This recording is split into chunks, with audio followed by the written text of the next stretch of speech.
PAN 2.0 ଆଧାର card ଭଳି କାମ କରିବ ନୂଆ ପ୍ୟାନ୍ କାର୍ଡ଼। ଆସିଲା ବଡ଼ ଅପଡେଟ୍। ସର୍ବପ୍ରଥମେ ଆସନ୍ତୁ ଜାଣିବା ପ୍ୟାନ୍ 2.0 ଯୋଜନା କ'ଣ ଏବଂ ଏହା ଆପଣଙ୍କ ପୁରୁଣା କାର୍ଡ଼ ଉପରେ କି ପ୍ରଭାବ ପକାଇବ। ଭାରତ ସରକାର ପ୍ୟାନ୍ 2.0 ପ୍ରକଳ୍ପ ଆରମ୍ଭ କରିବାକୁ ଯାଉଛନ୍ତି। ଏହା ଭାରତର ପାନ୍ ସିଷ୍ଟମର ଏକ ଉନ୍ନତ ସଂସ୍କରଣ ହେବ, ଯାହା ବ୍ୟବସାୟ ତଥା ନାଗରିକ କେନ୍ଦ୍ରକୁ କାର୍ଯ୍ୟକୁ ପରିଚାଳନା କରିବା ସହଜ ହେବ। ପ୍ୟାନ୍ 2.0 ପ୍ରଥମେ ହେଉଛି ବ୍ୟବସାୟ କାର୍ଯ୍ୟକୁ ସହଜ କରିବା ପାଇଁ ଆରମ୍ଭ କରାଯାଇଛି। ସ୍ଥାୟୀ ଆକାଉଣ୍ଟ ନମ୍ବର ବା ପ୍ୟାନ୍ ଟିକସଦାତାମାନଙ୍କ ପାଇଁ ଏକ ସ୍ୱତନ୍ତ୍ର ପରିଚୟ ଭାବରେ କାର୍ଯ୍ୟ କରି ଭାରତର ଟିକସ ବ୍ୟବସ୍ଥାର ମୂଳଦୁଆ ପାଲଟିଛି। ବର୍ତ୍ତମାନ ପ୍ୟାନ୍ 2.0ର ଘୋଷଣା ପରେ ଏହି ଡକୁମେଣ୍ଟକୁ ନେଇ ଲୋକଙ୍କ ମନରେ କୌତୂହଳ ବଢ଼ିବାରେ ଲାଗିଛି। ପ୍ୟାନ୍କୁ ସମସାମୟିକ ଡିଜିଟାଲ ଭିତ୍ତିଭୂମି ସହିତ ଅଧିକ ଘନିଷ୍ଠ କରିବାକୁ ଲକ୍ଷ୍ୟ ରଖାଯାଇଛି। ଯେପରିକି ଆଧାର ବିଭିନ୍ନ ସେବାରେ ଏକୀଭୂତ ହୋଇଛି। ପ୍ୟାନ୍ 2.0 ଏବଂ ଏହାର ସମ୍ଭାବ୍ୟ ପ୍ରଭାବ ବିଷୟରେ ଆସନ୍ତୁ ଜାଣିବା ଫୁଲ୍ ଡିଟେଲ୍ସରେ। ପ୍ୟାନ୍ 2.0 କ'ଣ? ସର୍ବପ୍ରଥମେ ଆସନ୍ତୁ ଜାଣିବା ପ୍ୟାନ୍ 2.0 ଯୋଜନା କ'ଣ ଏବଂ ଏହା ଆପଣଙ୍କର ପୁରୁଣା କାର୍ଡ଼ ଉପରେ କି ପ୍ରକାର ପ୍ରଭାବ ପକାଇବ। ଭାରତ ସରକାର ପ୍ୟାନ୍ 2.0 ପ୍ରକଳ୍ପ ଆରମ୍ଭ କରିବାକୁ ଯାଉଛନ୍ତି। ଏହା ଭାରତର ପାନ୍ ସିଷ୍ଟମର ଏକ ଉନ୍ନତ ସଂସ୍କରଣ ହେବ, ଯାହା ବ୍ୟବସାୟ ତଥା ନାଗରିକ କେନ୍ଦ୍ରର କାର୍ଯ୍ୟକୁ ପରିଚାଳନା କରିବା ସହଜ ହେବ। ଏକରେ ହେଉଛି ଉନ୍ନତ ଡିଜିଟାଲ ଏକତ୍ରୀକରଣ। ଆଧାର କାର୍ଡ଼ ପରି ପ୍ୟାନ୍ 2.0କୁ ସହଜରେ ସବୁ ପ୍ଲାଟଫର୍ମ ସହ ଯୋଡ଼ିବାକୁ ଯୋଜନା କରାଯାଉଛି। 2. ଆଧାର ସହ ଲିଙ୍କ। ନୂଆ ପ୍ୟାନ୍ କାର୍ଡ଼କୁ ଆଧାର କାର୍ଡ଼ ସହ ଲିଙ୍କ କରିବା ଅତ୍ୟନ୍ତ ଜରୁରୀ, କାରଣ ଏହାଦ୍ୱାରା ଏହାର ଦୁରୁପଯୋଗ ହୋଇପାରିବ ନାହିଁ। 3 ନମ୍ବରରେ ବାୟୋମେଟ୍ରିକ୍ ଇଣ୍ଟିଗ୍ରେସନ୍। ବାୟୋମେଟ୍ରିକ୍ ଫିଚର ଅନ୍ତର୍ଭୁକ୍ତ କରିବା ଦ୍ୱାରା ସୁରକ୍ଷାକୁ ବୃଦ୍ଧି କରିବା ସହ ଠକେଇକୁ ମଧ୍ୟ ରୋକିହେବ।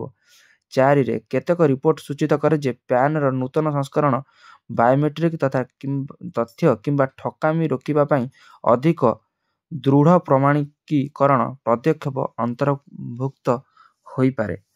ଏଇ ଯେଉଁ 4ଟି ପର୍ଯ୍ୟାୟ ରହୁଛି, ଏଇ 4ଟି ପର୍ଯ୍ୟାୟରେ ଆପଣ ପ୍ୟାନ୍ କାର୍ଡ଼ର ଡିଟେଲ୍ସ, ପ୍ୟାନ୍ କାର୍ଡ଼ ପ୍ୟାନ୍ 2.0 କେଉଁଥିରେ କାମରେ ଆସିବ, ଏଇ 4ଟି ପର୍ଯ୍ୟାୟରେ ଦର୍ଶାଇ ଦିଆଯାଇଛି।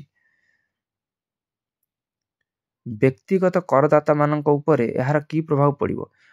ବ୍ୟକ୍ତି ବିଶେଷଙ୍କ ପାଇଁ ପ୍ୟାନ୍ 2.0 ଟ୍ୟାକ୍ସ ଅନୁପାଳନ ଏବଂ ଆର୍ଥିକ କାରବାରକୁ ସରଳ କରିବ ବୋଲି ଆଶା କରାଯାଉଛି। ଆଧାର ପରି ବ୍ୟକ୍ତିବିଶେଷ ବ୍ୟାଙ୍କ ଆକାଉଣ୍ଟ ଖୋଲିବା, ନିବେଶ କରିବା ଏବଂ ଟ୍ୟାକ୍ସ ଦାଖଲ କରିବା ପାଇଁ ପ୍ୟାନ୍ 2.0କୁ ଏକ ସର୍ବଭାରତୀୟ ପରିଚୟ ଭାବରେ ବ୍ୟବହାର କରିପାରିବେ। ଜାଲିଆତି ରୋକିବା। ବାୟୋମେଟ୍ରିକ୍ ଏବଂ ଆଧାରର ଏକୀକରଣ ଦ୍ୱାରା ପରିଚୟ ଚୋରି ଏବଂ ପ୍ୟାନ୍ କାର୍ଡ଼ର ଅପବ୍ୟବହାର କମିଯିବ। ସରଳୀକୃତ ଫାଇଲ୍ସ ପ୍ରକ୍ରିୟା। ଏଥିରେ ଅଧିକ ଡିଜିଟାଇଜେସନ ସହିତ ଆୟକର ରିଟର୍ଣ୍ଣ ବା ITR ଦାଖଲ କରିବା ଶୀଘ୍ର ଏବଂ ତ୍ରୁଟିମୁକ୍ତ ହୋଇପାରେ। ପ୍ୟାନ୍ 2.0 ବିଭିନ୍ନ ଆର୍ଥିକ ଆବଶ୍ୟକତା ପାଇଁ ଏକ ଡକ୍ୟୁମେଣ୍ଟ ଭାବରେ କାର୍ଯ୍ୟ କରିପାରିବ, ଯାହାଦ୍ୱାରା କାଗଜପତ୍ର ହ୍ରାସ ପାଇପାରିବ। ଏଥିରେ ଅଧିକ କାଗଜ ଆଉ ଖର୍ଚ୍ଚ ହେବ ନାହିଁ। ବ୍ୟବସାୟ ଉପରେ ପ୍ରଭାବ। ବ୍ୟବସାୟ ବିଶେଷ କରି ଷ୍ଟାର୍ଟଅପ୍ ଏବଂ MSME ପ୍ୟାନ୍ 2.0 ଅଧୀନରେ ଗୁରୁତ୍ୱପୂର୍ଣ୍ଣ ପରିବର୍ତ୍ତନ ଅନୁଭବ କରିବ।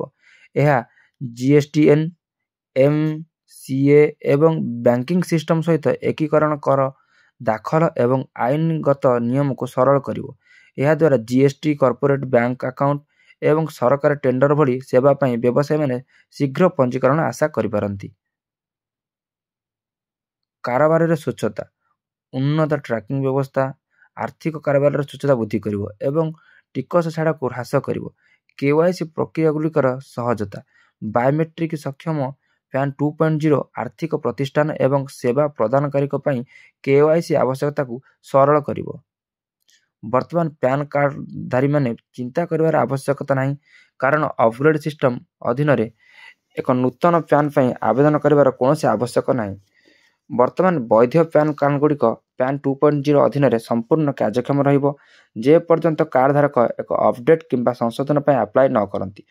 ଆପଣ ଯେ ପର୍ଯ୍ୟନ୍ତ ନୂଆ ପ୍ୟାନ୍ 2.0 ନ ଆସିଛି, ସେ ପର୍ଯ୍ୟନ୍ତ ଆପଣ ପ୍ୟାନ୍ କାର୍ଡ଼ କୌଣସି ଅସୁବିଧା ହେବ ନାହିଁ, କାର୍ଯ୍ୟକ୍ଷମ ରହିବ କିମ୍ବା ସେଇଟା କେଉଁଠି ରିଜେକ୍ଟ ହେଇଯିବ ନାହିଁ। କିମ୍ବା 2.0 ଆପଣଙ୍କର ଚେଞ୍ଜ ହେଲା ପରେ ଆପଣଙ୍କର ପ୍ୟାନ୍ କାର୍ଡ଼ ନମ୍ବର ସ୍ଥାୟୀ ରହିବ, ସେଥିରେ କୌଣସି ପରିବର୍ତ୍ତନ ହେବ ନାହିଁ। ଆପଣଙ୍କର ପୂର୍ବରୁ ଯେଉଁ ପ୍ୟାନ୍ କାର୍ଡ଼ ନମ୍ବର ଥିଲା, ସେହି ପ୍ୟାନ୍ କାର୍ଡ଼ ନମ୍ବର ହିଁ ରହିବ। କେବଳ ପ୍ୟାନ୍ କାର୍ଡ଼ର ଫିଜିକାଲ ଚେଞ୍ଜ ହେଇଯିବ, ଯାହାକି ଏକ QR ପ୍ରକ୍ରିୟାରେ ଆସିବ। ଆଜିର ଭିଡ଼ିଓଟି ଯଦି ଆପଣମାନଙ୍କୁ ଭଲ ଲାଗିଥାଏ ତେବେ ନିଶ୍ଚିନ୍ତ ଭିଡ଼ିଓକୁ ଲାଇକ୍ କରିବେ। ଚ୍ୟାନେଲକୁ ସବସ୍କ୍ରାଇବ୍ କରିନଥିଲେ ସବସ୍କ୍ରାଇବ୍ କରି ବେଲ୍ ଆଇକନ୍କୁ ଦବାଇବେ। ନମସ୍କାର, ରହିଲି। ଜୟ ଜଗନ୍ନାଥ।